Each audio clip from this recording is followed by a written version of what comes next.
Gravação iniciada, presidente. Bom dia, cumprimento a todos os companheiros e colegas de julgamento da bancada, cumprimento o pessoal em Brasília. Estamos iniciando as sessões de julgamento da segunda turma da quarta Câmara da primeira sessão do CARF, Conselho Administrativo de Recursos Fiscais, órgão vinculado ao Ministério da Economia, nessas sessões de quarta-feira, período da manhã e período da tarde. Cumprimento os conselheiros aqui presentes, conselheiro Marco Rogério Borges, bom dia. Bom dia, presidente. Bom dia, demais colegas conselheiros. Bom dia, Fabiana, aí do CARF.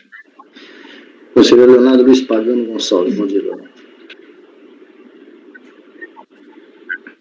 Pagano, bom dia, presidente. Bom dia, vice-presidente, presidente substituto, colegas. Pois não, presidente? Não, nada. Bom dia a todos. Obrigado. Conselheiro Evandro Correia Dias. Bom dia. O senhor está sem microfone, Evandro. É um tal de ligue e desliga esse microfone. Bom dia, conselheiros. Bom dia, Fabiano e os demais colegas do apoio aí do CARF. Aproveitando, Evandro, não se esqueça de fazer a gravação aí. Está gravando. Ok. Conselheira Júlia Roberta Gouveia Sampaio. Bom dia a todos. Bom dia, Fabiana. Conselheiro Iágaro Jung Martins. Bom dia, Iágaro. Bom dia, presidente. Bom dia, conselheiros. Fabiana. Conselheira Paula Santos de Abreu. Bom dia, Paula. Bom dia, presidente. Bom dia, colegas. Bom dia, pessoal aí do CARF. Bom dia a todos. Conselheiro Luciano Bernatti. Bom dia, Luciano. Bom dia, presidente. Bom dia, colegas conselheiros. Fabiana, bom dia, pessoal do apoio técnico. Em nome de todos, eu, presidente Paulo Matheus Ciccone, cumprimento a Fabiana na parte da manhã e o Marco Antônio na parte da tarde, que nos dão apoio em Brasília. E vamos iniciar as nossas sessões, começando com o item da pauta. O primeiro item da pauta desta manhã é o item 46, a relatoria do conselheiro Leonardo Luiz Pagano Gonçalves. O contribuinte é corretora Consultoria Administradora de Seguros. Pagano, por favor, disponibilize o voto e podemos começar.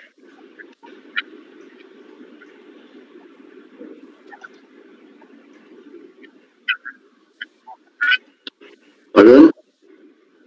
Saiu, Pagano. O voto já está disponibilizado, eu vou começar no relatório. Pois não. Trata-se de recurso voluntário, depois faço acordo proferido. Pois não, presidente? Vocês estão me ouvindo? Sim. Vocês estão me ouvindo, pessoal? Eu estou ouvindo bem mal, mas pode, vai embora. O Pagano, antes de começar, verifique o gerenciamento de qualidade aí do seu vídeo, que está no baixa resolução, porque você está cortando a sua voz.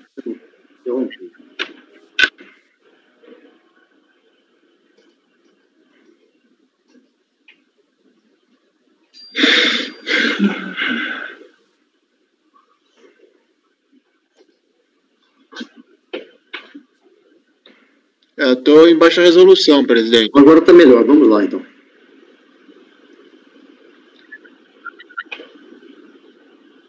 Tá tudo bem aí? Dá para ver? Pode continuar. Vamos lá. Trata-se de recurso voluntário, depois faço acordo proferido pela Delegacia da Receita Federal, que decidiu manter integralmente o auto de infração de RPJ, CSL, PIS e COFINS e multa qualificada devido à constatação de omissão de receita. A fiscalização fez o cruzamento da receita informada pela recorrente com as DIRFs declaradas pelos beneficiários e constatou divergência.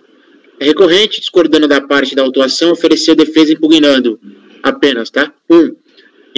Inaplicabilidade da alíquota de 4% para COFINS, eis que o STJ decidiu que não pode equiparar as sociedades corretoras de seguros com agentes de seguros privados, cujas atividades é típica de instituições financeiras.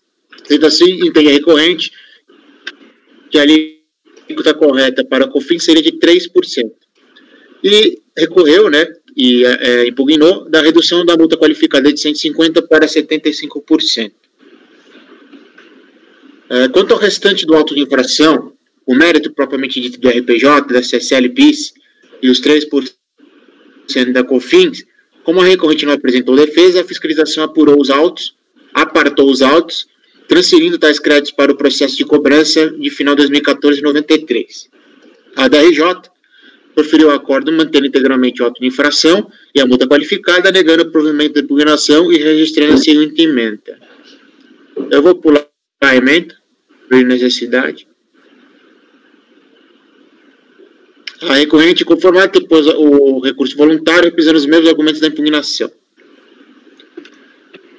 Em seguida, a recorrente apresentou aos autos petição de folha 575 e 576, onde informa que o STJ julgou na sistemática de recurso repetitivo, de forma definitiva, que deve ser aplicada a alíquota de 3% às empresas corretoras de seguros, eis que não estão inseridas no rol das entidades constantes no parágrafo 1º do artigo 22 da Lei 8.212 de 91. Seguidos, os autos foram distribuídos a mim para voltar a relatar. Passo ao voto. O recurso é tempestivo e possui os requisitos previstos na legislação, motivo pelo qual deve ser admitido. Inicialmente, como ressaltar que a matéria seja julgada em sede de recurso voluntário, é apenas sobre a divergência da alíquota da COFINS e sobre a multa qualificada, eis que a recorrente não se defendeu no mérito propriamente dito da autuação. Pois bem, da alegação de inaplicabilidade da alíquota de 4% à COFINS.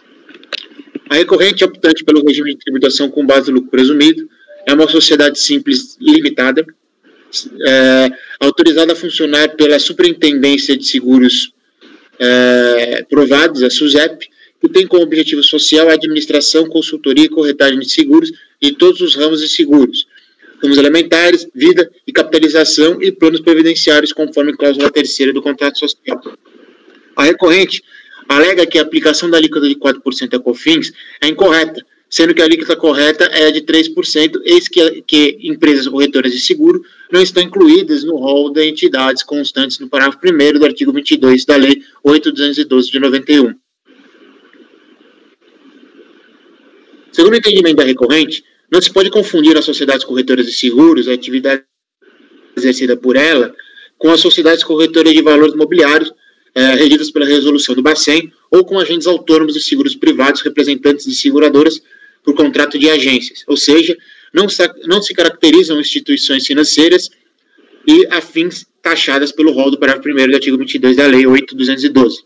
Assim, de acordo com a recorrente, a fiscalização empregou de forma equivocada o artigo 18 da Lei 10.684 de 2003, que é a lei da COFINS, ao caso concreto, tendo em vista que a atividade de corretagem de seguros não se enquadra em instituições financeiras taxadas no parágrafo 1º do artigo 22, da 8.212.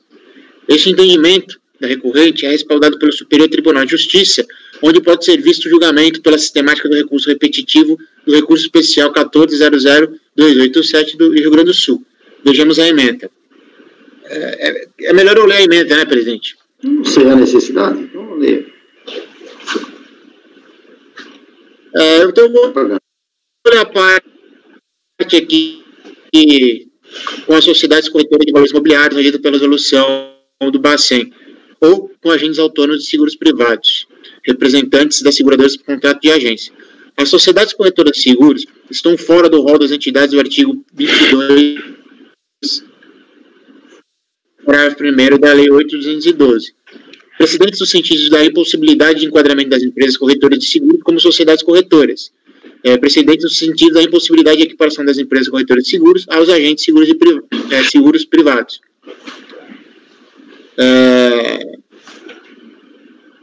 Eu vou pular agora a leitura da ementa e continuo ao voto. Atualmente, o STJ pacificou entendimento sobre o assunto nos temas repetitivos 729 e 730, que também foi objeto da súmula 584, cujo enunciado assim dispõe. As sociedades corretoras de seguros, que não se confundem com as sociedades de valores imobiliários ou com agentes autônomos de Estado, estão fora do rol das entidades constantes do artigo 22, parágrafo 1º da Lei 8, previsto no artigo 18, da 10.684 de 2003. Faça a jurisprudência indicada, não resta dúvida de que o STJ decidiu de forma pacífica e definitiva que as empresas... Pois não, presidente? Você está sendo... Eu não estou ouvindo você corretamente, não sei se os demais colegas de bancada estão ouvindo. Estão ouvindo? Não está com dificuldade.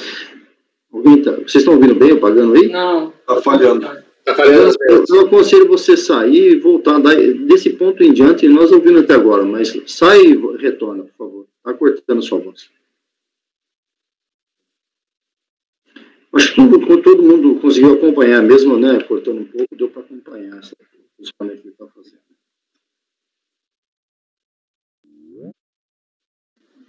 Estão me ouvindo agora, presidente? Sim, agora melhorou bastante. Mas você pode ir daí da súmula aí que você está falando em diante, a gente conseguiu ouvir, mesmo cortando, a gente está lendo o voto aqui, deu para acompanhar seu raciocínio, entendeu? Então você pode continuar de onde você parou, que foi realmente, você está dizendo da súmula aí, da súmula 584. Eu parei no parágrafo da súmula, né? Da súmula, aí, vamos lá. Atualmente, o STJ pacificou entendimento sobre o assunto nos temas repetitivos 729 e 730, que também foi objeto de súmula, cujo enunciado assim dispõe. As sociedades corretoras de seguro, que não se confundem com as sociedades de valores imobiliários ou com agentes autônomos de seguro privado, estão fora do rol das entidades constantes do artigo 22, parágrafo 1º da 8.212, não se sujeitando à majoração da alíquota da COFINS, prevista no artigo 18 da Lei 10.684 de 2003. Face à jurisprudência acima indicada, não resta dúvida de que o STJ decidiu de forma pacífica e definitiva que as empresas corretoras de seguro, assim como a recorrente, não estão incluídas no rol taxativo do parágrafo 1º do artigo 22 da 8.212, sendo certo que deve ser afastada a aplicação do artigo 18 da 10.684 de 2003, devendo ser aplicada a alíquota de 3% a COFINS no presente caso. Desta forma, nos termos do artigo 62, parágrafo 2º do RIR, as decisões definitivas de mérito, do regimento interno, perdão, eu pus RIR, mas do regimento interno, as decisões definitivas de mérito proferidas pelo Superior Tribunal de Justiça na sistemática do artigo 543-C do CPC devem ser adotadas e reproduzidas nos julgamentos de recursos do âmbito do CARF. Sendo assim, voto por dar provimento à alegação recursal da recorrente para reduzir a alíquota de COFINS de 4% para 3% nos termos da jurisprudência do STJ. Vamos parar por aqui, Pagão. Vamos parar aqui. Alguém tem dúvida sobre essa posição até agora? Especialmente o pessoal da Receita, né, que tem essa posição. Acabei de consultar aqui, presidente. A princípio, isso aí já está tranquilo mesmo. Iago, Evandro? Sem dúvidas. Sem dúvida. Iago? Sem dúvida. Então tá bom. Continue pagando. Da multa qualificada. A recorrente alega falta de comprovação da conduta dolosa para fundamentar a qualificação da multa de ofício para 150%, eis que a empresa terceirizada cometeu um erro em sua contabilidade, que por consequência ocasionou erro em sua declaração ao fisco. A fiscalização qualificou a multa por entender que 80% dos rendimentos auferidos foi omitido nas declarações e contabilidade da recorrente, sendo que só descobriu a receita omitida por meio das DIRFs de seus clientes. Vejamos a acusação fiscal. Vale ressaltar que, no caso de omissão de receita, isto é, na constatação de existência de receitas que não foram declaradas e nem sequer registradas na escrituração fiscal, e ainda considerando que as receitas omitidas correspondem a 80% da totalidade das receitas oferidas, fica evidenciado o intuito doloso da omissão, tendente a impedir ou retardar o conhecimento da ocorrência do fato gerador tributário pela autoridade fazendária, pois não se pode conceber que a omissão de receitas de tal significância possa ter passado despercebido pelo contribuinte, isto é, foge a razão a admissão de que a omissão em tal montante tenha ocorrido em função de mero equívoco administrativo ou contábil. Por considerar dolosa a omissão dos tributos em questão, exigiu-se multa de ofício qualificada de 150% nos termos do artigo 14 da Lei 11.488, de 2007, combinado com o inciso 1º do artigo 71 da 4.502 de 64. Pois bem, ao analisar os autos, entendo que o intuito de fraude não restou devidamente comprovado nos autos, eis que a quantidade de receita emitida por si só não é prova de que a recorrente teria agido com o intuito doloso de fraudar. Tanto foi assim que, após ter sido notificada a prestar esclarecimentos sobre a divergência apontada pela federação entre os valores indicados na DIRFs e as declarações, isso antes da autuação, a recorrente retificou sua escrituração fiscal, a contabilidade e as declarações, respondendo à fiscalização que concordava com a diferença e que iria pagar/parcelar o imposto devido. Vejam, outros jogadores, no meu entender, a simples constatação de que a recorrente omitiu receita por volta de 80% dos rendimentos não caracteriza que tinha o intuito de praticar fraude para impedir a fiscalização de ter conhecimento dos fatos geradores. Pode ter sido apenas um erro da empresa de contabilidade. Tanto foi assim que a recorrente não praticou nenhuma fraude e concordou com a federação sobre a divergência encontrada. Assim, de acordo com a súmula de acordo com a súmula CARF 14, entendo que a simples apuração de emissão de rendimentos, por si só, não autoriza a qualificação da multa, sendo necessário restar comprovado nos autos o intuito da recorrente de fraudar, o que, no meu entender, não restou comprovado nos autos. Vejamos a súmula 14.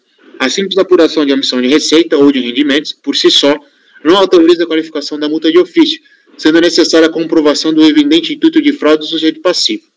Da mesma forma, entendo que a simples omissão de receita também não caracteriza o intuito doloso da recorrente, independente da quantidade da receita omitida. Vejamos a súmula 25 do CARF. A presunção legal de omissão de receita ou de rendimentos, por si só, não autoriza a qualificação da multa de ofício, sendo necessária a comprovação de uma das hipóteses dos artigos 71, 2 e 3, 2 e 3 da Lei 4.502/64. A jurisprudência da Câmara Superior também entende no mesmo sentido, conforme pode se verificar nas emendas do acórdão abaixo colacionadas. A aplicação da multa qualificada pressupõe a comprovação inequívoca e evidente de intuito de fraude, nos termos do artigo 44, inciso 2 da Lei 9.430. O fato do contribuinte ter omitido receitas recorrendo de depósito bancário de origem não comprovada e que não tenham sido contabilizadas não caracteriza por si só a evidente intuito de fraude. A segunda emenda também é legal. A partir da edição da 9.430, considera-se como omissão de receita a movimentação financeira cuja origem não tenha sido comprovada. Entretanto, referida presunção legal não autoriza e nem poderia fazê-lo sua utilização como prova direta da prática dolosa, bastante suficiente para a caracterização de quaisquer hipóteses dos artigos 7.1, 2 e 3 da 4.502/64.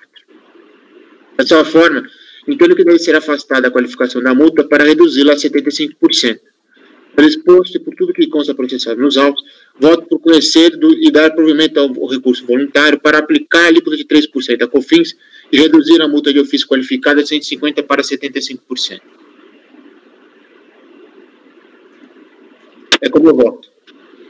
Bom, a proposta do relator, então, é aceitar os argumentos da recorrente, reduzindo a alíquota da COFINS, de acordo até com as decisões já repetidas do STJ, e reduzir a multa qualificada. Marco.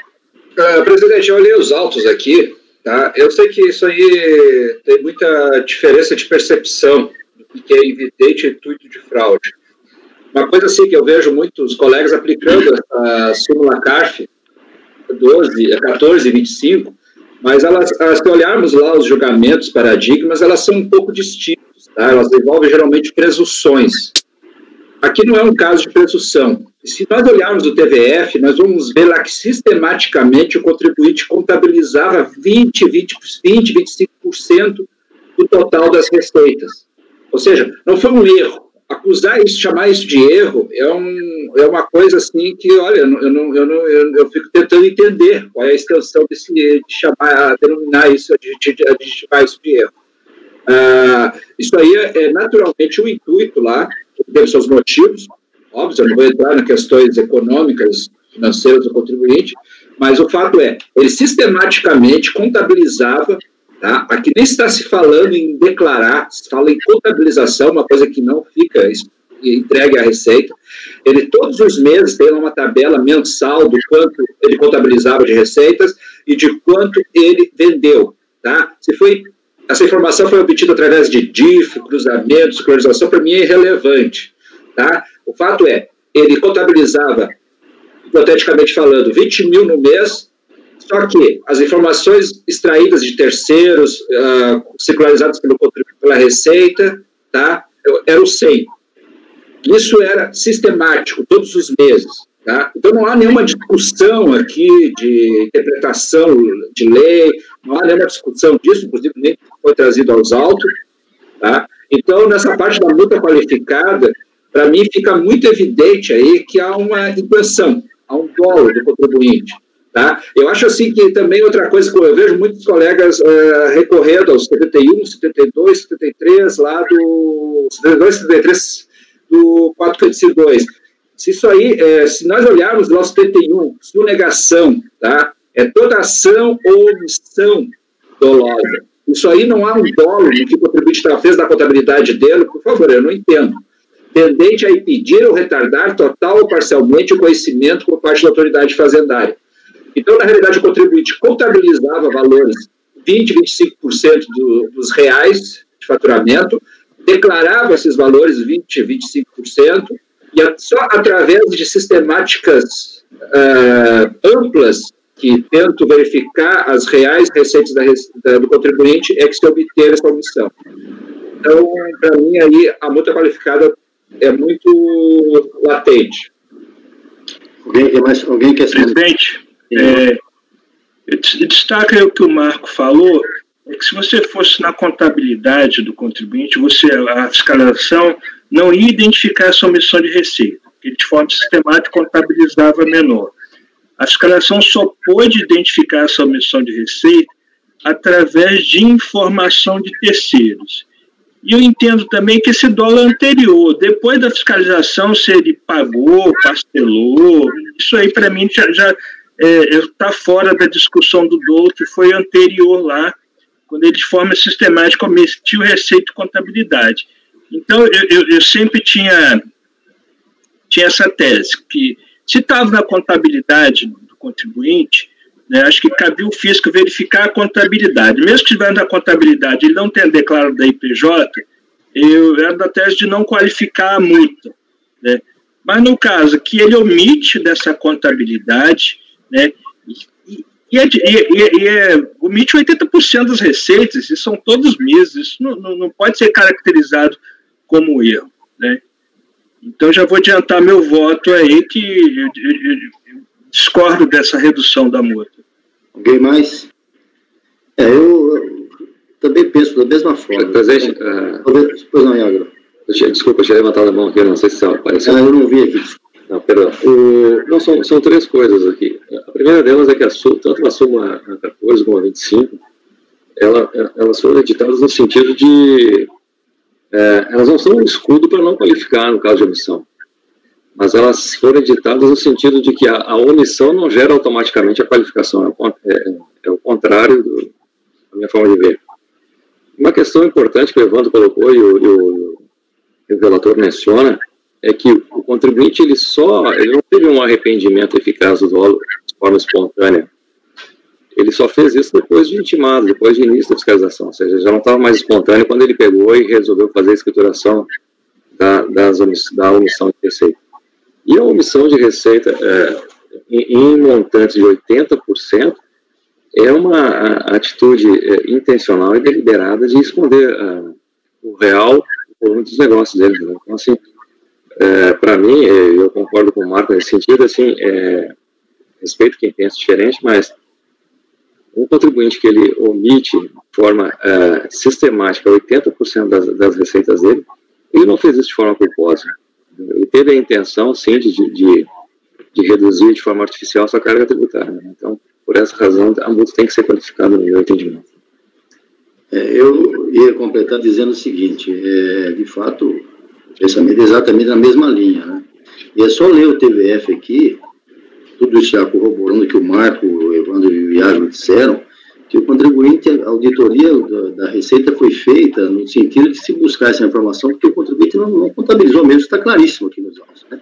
E só se chegou a isso aí porque houve um cruzamento nos sistemas da Receita, na seleção do contribuinte, e as informações em DIRF sinalizavam de forma totalmente oposta àquilo que estava informado pelo contribuinte. E essa posição está nas folhas 3 aí do TVF, né, com a planilha que o fiscal elaborou, onde aparece, não é o questão, como o relator comentou, pelo volume, não se trata da questão do volume em termos absolutos, mas em termos relativos, né, que poderia ser 1 bilhão, como poderia ser 100 mil reais. O problema aí não é o valor absoluto, é o valor relativo, e relativo aqui é estonteante a diferença, né.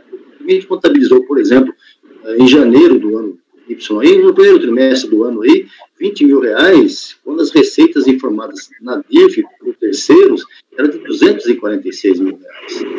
Então é uma diferença gritante. Praticamente o contribuinte utilizava seria um redutor aí, né, entre aspas, aí para reduzir essa receita e contabilizar aí, logicamente tributar somente a esse valor reduzido. Então, para mim também a qualificação da multa, independente se o valor absoluto é alto ou não, o valor relativo, a relação entre aquilo que foi informado e aquilo que foi efetivamente obtido pelo contribuinte é muito grande. Eu também penso do mesmo jeito. Alguém mais quer se manifestar? Só para recapitular e resumir aqui o que vocês estavam falando aqui para me convencer. Então, na verdade, a primeira questão é o seguinte: nós estamos fora da súmula porque não foi uma mera omissão de receita, pelo que eu estou vendo. Sim, mera, exatamente, a mera. Uma omissão de receita. Sim. Vocês estão conseguindo deduzir do histórico uma atitude dolosa, né? Ou seja, não teve a escrituração, ele só fez a escrituração depois, e então vocês estão afastando e aí mantendo, nesse caso, a multa. E nesse caso, vocês estão deduzindo aí a intenção dolosa pelo fato dele ter escriturado posteriormente. Eu só estou querendo entender a posição.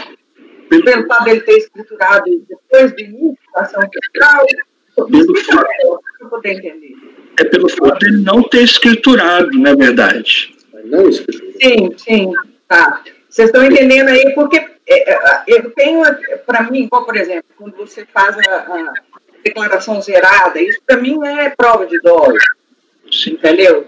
Sim. Penal, inclusive. Sim. Eu estou querendo só...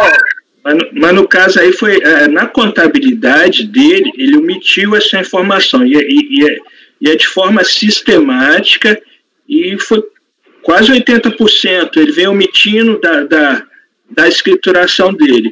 E como é que o fisco obtém essa informação? A única forma do fisco obter essa informação é por terceiros, né? Porque ele está omitindo essa informação da contabilidade dele. Mesmo que o fisco fizesse uma auditoria lá como fez, sem ter essas informações, sem ter acesso à conta bancária, que seria um outro caso, o fisco não consegue detectar, porque até uma prestadora de serviço nem estoque tem para o fisco talvez fazer um levantamento de estoque, ou seja, essa informação só foi obtida em função exatamente da dívida de informação de circularização, que é um procedimento rotineiro da auditoria. Então, Júnior, só para completar, a intenção do contribuinte é claríssima, ninguém erra sistematicamente, continuamente, em torno de 80% de suas receitas. A intenção é aquilo que o Marco falou, é utilizar-se do artifício doloso e pedir o conhecimento do fato gerador da autoridade. Diga, Paulo.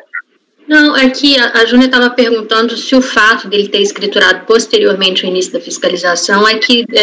só reforça o dolo. Mas eu acho que esse foi o argumento usado pelo Leonardo no voto, né, do relator, como um excludente do dolo. E, na verdade, o que eles estão desconsiderando essa escrituração posterior. Mas uma coisa interessante que eu mudei o meu voto na sessão passada, que eu também tinha afastado a qualificação da multa quando o contribuinte tinha entregue a declaração zerada. Eu fiquei pensando muito sobre o que seria essa mera omissão de receita que afastaria a qualificação da multa. Em muitos casos, a receita autua como omissão de receita, por exemplo, quando tem um erro. Se a contribuinte não tivesse escriturado uma ou duas notas fiscais, seria ali omissão de receita, e aí essa seria uma mera omissão de receita. Ele pode ter realmente esquecido. Ou, por exemplo, ele deduz um valor de royalties ou de aluguel que ele não poderia ter deduzido, mas ele entende que a norma daria direito. Mas as evidências elas estão disponíveis ou na contabilidade. O contribuinte ele não tem o intuito de esconder aquela receita para ser tributada. Ele simplesmente tem ou um entendimento errado quanto à dedução ou ao cálculo. Aí sim seria uma mera omissão de receita. Mas nesse caso, depois que eu fiquei pensando, né, na sessão passada, quando a gente discutiu o caso daquela entrega de declaração zerada, eu de fato acho que um contribuinte que deixa de escriturar 80% das suas receitas e coloca lá só uma parte delas, né, omitindo e tentando mesmo esconder da receita, eu acho que foi inclusive até inocente esse intuito aí de fraude, porque hoje todo mundo sabe que a Receita faz esse cruzamento de dados, né? mas às vezes o contribuinte achou que não ia ser pego. Eu acho que esse é o caso. Eu realmente acho que até com todo respeito, vou discordar dessa vez do relator, mas eu mudei realmente o meu entendimento para avaliar melhor esses casos de omissão de receita e o intuito doloso. Obrigado, Paula. Só para reforçar, só para reforçar esse ponto da Paula, assim, é exatamente isso que as súmulas protegem, Paula, esse exemplo que você deu. Vamos supor que uma empresa que é operacional, ela tem lá um imóvel, um aluguel de imóvel, que ela, por alguma razão, esqueceu aquele aluguel. Ou uma pessoa física, por exemplo, às vezes tem uma segunda fonte, deu uma aula em algum lugar e você esqueceu, às vezes, de incluir. Quer dizer, essas súmulas são para proteger essa situação de culposa, de esquecimento. Aqui fica muito evidente que ele pagou para ver, né? Assim, ele ficava registrando 20% das receitas para apresentar uma receita mínima, entendeu? Okay. Deixa eu dar a palavra para o Luciano agora, que estava esse tempo que levantou a mão. Perdão, desculpa. Uma pergunta aqui que eu não consegui achar. Durante quanto tempo ele registrou esses 80%? Foi falado que ele fazia isso sistematicamente, né? Durante quanto tempo ele ficou registrando 80%? 12 meses. Um ano inteiro? Foi o período, 12 meses, Luciano, foi o período. Luciano, só para responder, Luciano, foi 12 meses, mas exatamente o período de fiscalização, porque o MPF estava previsto para 12 meses. Talvez tenha sido N meses. Mas aqui foi... Tá.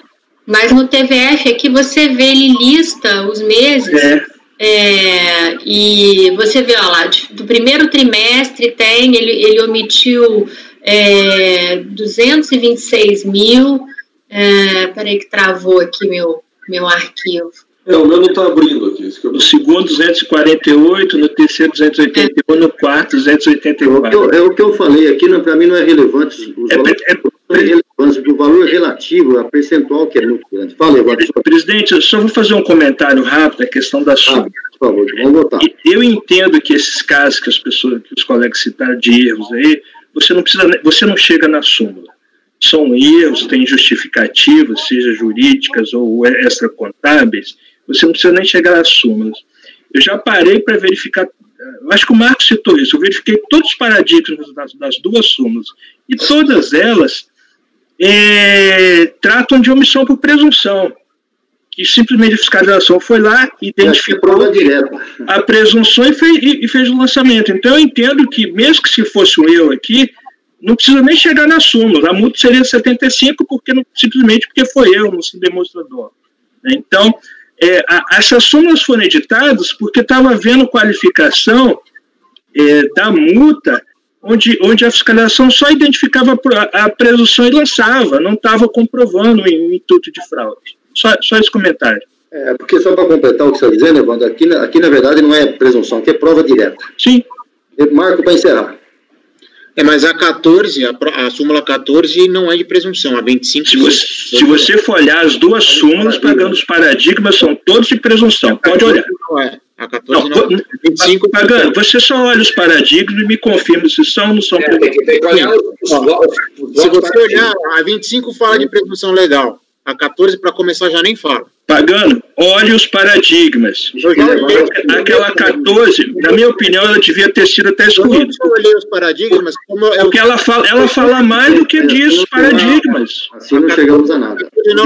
Eu acho que não adianta você ficar discutindo comigo. É só olhar os paradigmas que você vai ver que são todos presunção. Ponto. Não é de presunção. A 14 não é de presunção. Os paradigmas são de presunção. É só ler lá.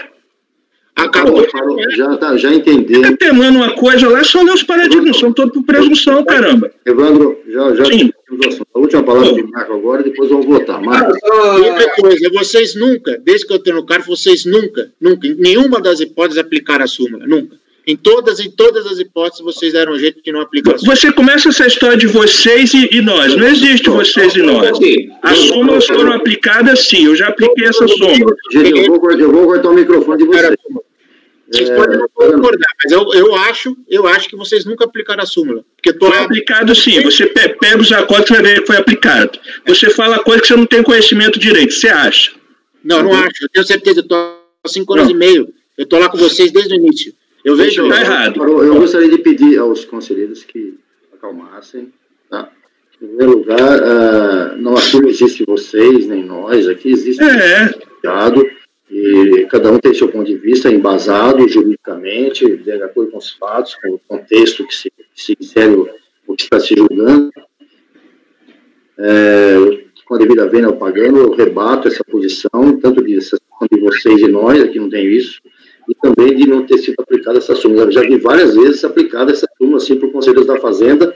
Eu, particularmente, acho que uma vez apliquei. Eu tenho muitas restrições a isso, mas muitos colegas da Fazenda já fizeram nesse sentido, muitos. E acho que a colocação não foi muito feliz. Agora, com respeito ao resto, vamos ter calma. Gente, mas a colocação do ponto de vista não é em relação à Fazenda e contribuinte, a colocação é em relação a vocês que eu conheço faz tempo, é isso que eu estou falando, não em relação tudo bem. Ok, Pagano, já ouvi. Marco, você vai se manifestar, eu vou colher os votos, senão você já fala do voto. Considerando aí o contexto, eu dispenso os novos comentários que eu ia fazer. Ok, e você acompanha ou diverge? Presta atenção, tem duas votações, a redução... Sim, a questão da equiparação, não equiparação de corretoras, eu já dei outra... Eu já tem que votar. Aqui. Oi? Temos que votar. A proposta dele é reduzir a alíquota para 3%, de acordo com a súmula do STJ, e, com respeito à multa, ele reduz a qualificação. Você acompanha na redução da alíquota e diverge na súmula, na multa. Exatamente. Eu acompanho na redução da alíquota, porque isso aí é um repetitivo do STJ, está sendo aplicado nas câmaras, no CARF. Enquanto a qualificação da multa, pelos motivos já expostos anteriormente, eu entendo que houve aqui um dolo e vou divergir. Conselheiro Evandro. Eu vou acompanhar a divergência. Conselheiro Júnior. Com a divergência. Ágaro. Com a divergência. Paulo. Em relação à diminuição da alíquota com o relator e em relação à qualificação com a divergência. Perfeito. E Luciano? Em relação à alíquota, eu voto com o relator, presidente, e em relação à omissão de receitas, eu vou com a divergência. Na verdade, a divergência do Marco é nesse sentido. Ele acompanhou o relator e divergiu só na. Então, acompanhando a divergência é nesse mesmo sentido. Isso, então eu vou com a divergência, tendo em vista que o período, né? O período foi bastante longo, de 12 meses, e eu acredito que ele não conseguiria errar durante 12 meses. E, além disso, eu já vi situações semelhantes ocorrendo, em que o sujeito chega para a contabilidade e fala, olha, dá uma reduzida aí num valor estimado tal. Eu acredito que possa ter sido algo semelhante, porque gira em torno de 20% aí de lançamentos. Então, eu vou acompanhar a divergência com a devida vênia. Eu também vou na mesma situação, acompanho o relator na parte da alíquota da COFINS e a divergência na multa qualificada. Então, a decisão fica da seguinte maneira: provimento parcial para reduzir a alíquota da COFINS para 3% e manter a multa qualificada em 150%, vencida nessa parte o relator. Vou designar para redigir voto vencedor o conselheiro Marco Rogério. Tá, Marco? Ok. Julgamento encerrado. Eu só quero fazer um comentário extra-julgamento, já que está encerrado. Vou fazer uma colocação aqui que eu espero que tenha sido visto isso, né? Geralmente essas corretoras, essas empresas corretoras de seguro que a gente conhece, de automóvel, de residência, mesmo de vida, eles têm uma margem de receita que gira justamente em torno de 20% do prêmio que se paga, né, para a companhia de seguro. Minha preocupação, eu acho que o relator deve ter visto isso, se esses 20% que sistematicamente ele declarou e os 80% que ele não declarou, se não seria essa situação. A preocupação agora é apenas essa, porque é assim que funciona mais ou menos esse mercado. A corretora de seguros, se você paga um prêmio lá, R$100 mil, uma empresa lá paga um prêmio lá do seu imóvel, R$100 mil. Desses R$100 mil lá para a empresa de seguro, a empresa X, não importa o nome, qualquer uma delas aí, e a corretora que intermediou, geralmente tem uma comissão de 20%, seria exatamente a receita dela. Como esse valor está girando em torno disso, minha preocupação é nesse sentido. Apenas isso, uma colocação, eu espero que o relator tenha tido essa possibilidade ou não. De qualquer maneira, se isso ocorreu, certamente o contribuinte tem a possibilidade de fazer os embargos.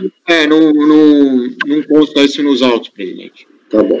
Estão seguindo, o próximo processo da minha relatoria é o item 47 e 48, era da relatoria da Paula, mas foram retirados de pauta a pedido da Procuradoria da Fazenda Nacional. Então, o item 49 da minha relatoria, Cardoso, representações, já está disponibilizado, é o item 49, e eu já vou passar ao voto. Já está aí com vocês. Eu vou fazer um breve relato disso aqui. Também aqui é problema de omissão de receita. Iniciando lá, recurso voluntário. Esse trabalho foi feito pela DRF Pelotas, lá no Rio Grande do Sul, e trouxe lançamentos de imposto de renda e reflexos, divididos em dois tomos. Comissão de receita relativa à comissão e receitas de vendas não escrituradas e não oferecer tributação e depósito bancário de origem não comprovada no número 2, chegando a esses valores que estão aí. Aí o contribuinte se defende, dizendo que está lá nas folhas, na impugnação deles nas folhas 5, ele diz que todos os depósitos e os créditos lançados à sua conta corrente foram regularmente comprovados, com exceção de alguns depósitos, que, embora os créditos ali especificados não estejam constando nos livros da empresa, os extratos substituiriam a falta de escrituração nos livros. Em contabilidade, esses documentos servem como fatos e atos contábeis. Aqui ele vai. Tem algum microfone aberto, gente, por favor. Muito bem. A impugnação foi julgada pela Delegacia de Julgamento de Porto Alegre e foi improvida, né? Foram mantidos os lançamentos. Eu já vou ao voto agora, e lá eu faço referência a essa situação. O recurso tempestivo e tal, e eu coloquei em amarelo para vocês chamar atenção para ver esse ponto. Inicialmente, impende, nas folhas 8, impende registrar que, embora o fisco tenha identificado separadamente duas infrações de omissão de receitas, uma classificada como receitas de comissões e receitas de vendas não escrituradas e não oferecidas tributação, e outra como depósito bancário de origem não comprovada, ambas, na verdade, têm uma única fonte, é previsto no artigo 32 da 9430, ou seja, o fisco pegou a partir do depósito bancário e dividiu em dois tópicos as infrações. Mas a origem foi justamente o depósito bancário de origem não comprovada. No caso concreto, a partir das informações da movimentação bancária da recorrente, depois das devidas intimações, o trabalho do fisco foi muito bem feito, sabe? Com parcimônia, com calma, intimando, oferecendo ao contribuinte que se manifestasse. Então, tem várias intimações e respostas lá nos autos. E depois das devidas intimações e exclusões de valores comprovados, a fiscalização elaborou a planilha abaixo, parte integrante do seu relatório, e discriminando as omissões e suas respectivas características a saber. Então, o fiscal fez essa tabela que está aí.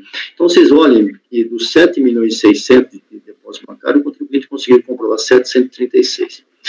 Aí eu escrevi embaixo. Como se vê dos mais de 7,6 milhões de reais de movimentação financeira não registrada contabilmente, a fiscalização entendeu que a recorrente conseguiu comprovar, mediante documentação hábil e idônea, tal, nada menos que 7,1 milhões, restando como incomprovado um montante de 530 mil reais. Tabulando esses dados, esse relator elaborou a seguinte tabela, planilha resumo. Então, eu coloquei aí, para chegar nos mesmos números. Esse valor de emissão de receitas, dividido em 3 rubricas, é o resultado remanescente após as intimações do fisco e justificativas da recorrente. Por ocasião do trâmite desses autos, a contribuinte optou por desistir de parte da demanda e aderir a parcelamento também parcial dos débitos, tudo conforme demonstrado no extrato do processo de folhas e transferido para controle no processo número tal. Quando do julgamento em primeiro grau, a turma julgadora, depois de delimitar ali, negou provimento a impugnação por entender não comprovados a origem dos recursos do valor remanescente de 530 mil reais que está na planilha acima aí. Em sua peça recursal de segundo grau, a recorrente insiste em ter juntado documentos que comprovariam as origens e, como segundo ponto, bate-se contra o que chamou de quebra de seu sigilo bancário, que seria inconstitucional. Pois bem, com relação à repetição de argumentos e quebraria de documentos que não foram considerados pela DRJ como justificadores das origens dos recursos carreados das suas contas bancárias, sem razão recorrente. De fato, a simples compulsação dos autos mostra que os documentos juntados já foram objeto de exclusão pela própria fiscalização, ainda no curso da ação fiscal, consoante planilha que tabulou os dados bancários a contribuinte. Veja-se a título de exemplo as folhas tais. Eu trago aí reprendo. Como se depreende, os valores totais das notas fiscais já foram considerados pelo fisco como origens, não impactando os lançamentos, restando apenas configurada a omissão de receita relativa à comissão sobre operação cujos montantes não foram tributados. Ou seja, o fisco pegou os 8 milhões, está comprovado. Um exemplo é 8 mil reais, desculpa. Só que tem uma diferença que você não tributou. Então, a comprovação da origem está lá, mas a tributação daquilo que seria a comissão da recorrente, isso não foi tributado. Então, o fisco lançou. Então, eu refuto esse argumento. Quanto às alegações de inconstitucionalidade, eu trago a decisão do Supremo, a inconstitucionalidade do acesso às contas bancárias, eu trago a decisão do Supremo, assunto já superado, tá? E vou lá na frente. No finalzinho do voto aí nas folhas 12, trago o assunto que é a prova indiciária, que o fisco pode se utilizar disso.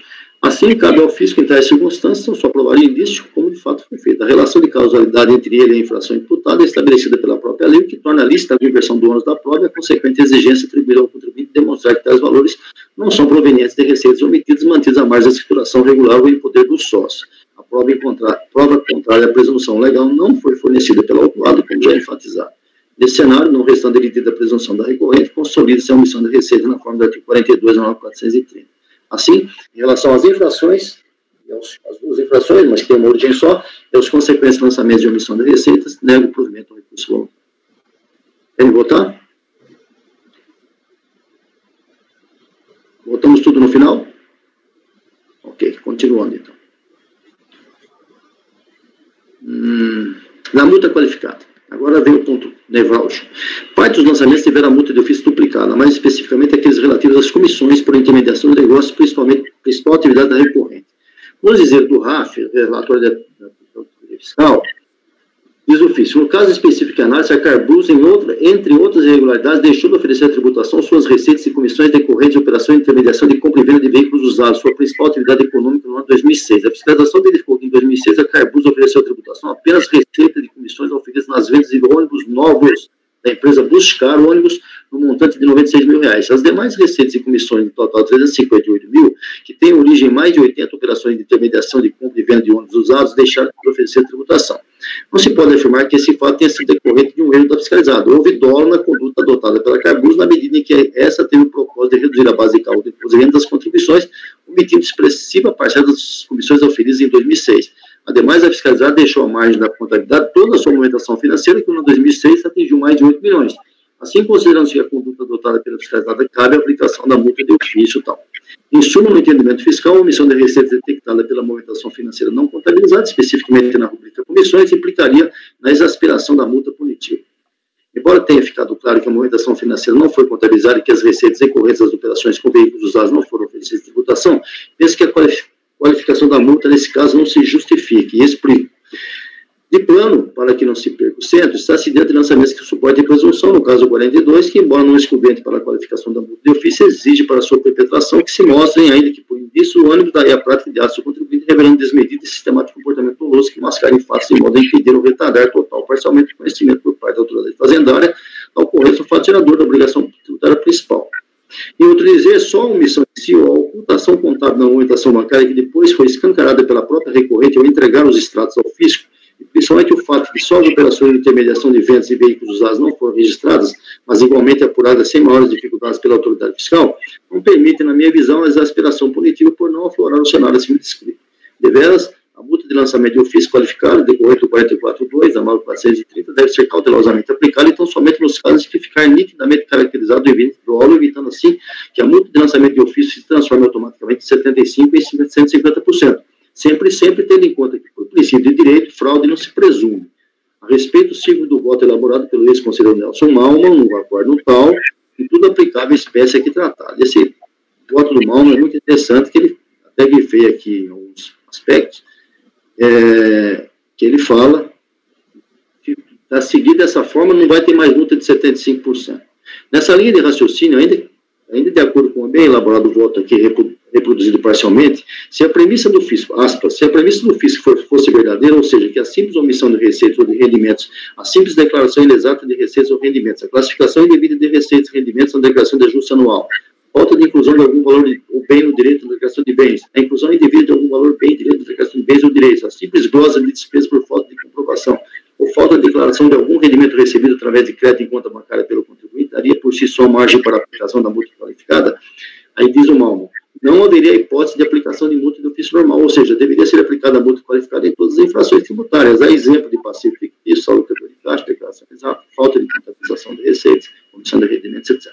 Por fim, e concluindo, ainda as súmulas que nós já tratamos agora há pouco, e precedentes desse colegiado que trata da presunção da súmula 14. Assim, nesse caso especificamente, tendo em vista que o fisco conseguiu acesso fornecido pelo próprio contribuinte, para suas contas bancárias. E tendo em vista de 8 milhões que foram comprovados praticamente 90% dessa movimentação bancária, entendo que a multa de 150 para 75 é indevida e eu redou o provimento parcial para reduzi-la para 75%.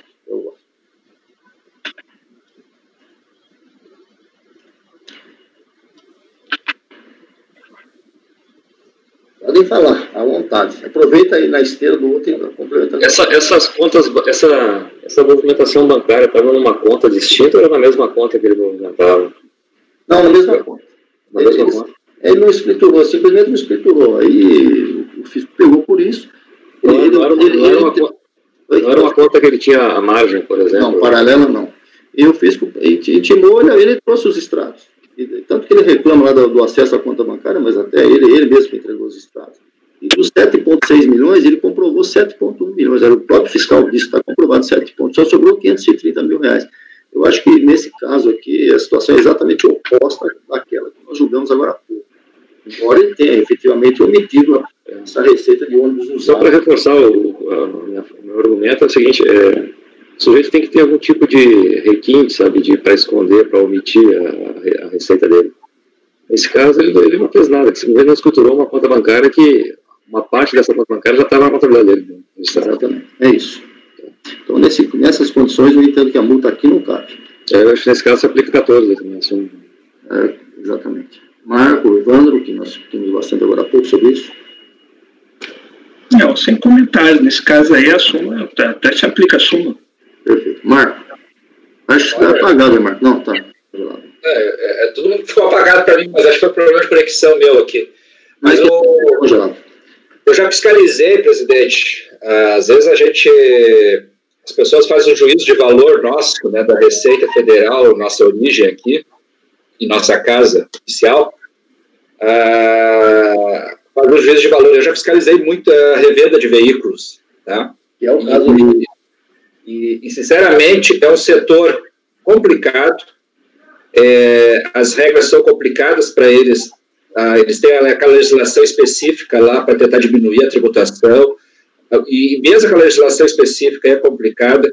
E geralmente, as fiscalizações acabam resvalando para presunção. E aí, ser sincero, a maioria dos contribuintes que eu tenho essa experiência, eles se esforçaram muito em trazer documentos, provar, e tudo é um universo muito particular e complexo, tá? Próprio e de difícil contabilização mesmo, muito difícil. Então, eu me sensibilizo muito nesses casos. Então, geralmente, para a fiscalização fica mais cômodo ir para a presunção legal. E foi o caso dos seus autos aqui que o relator. Então,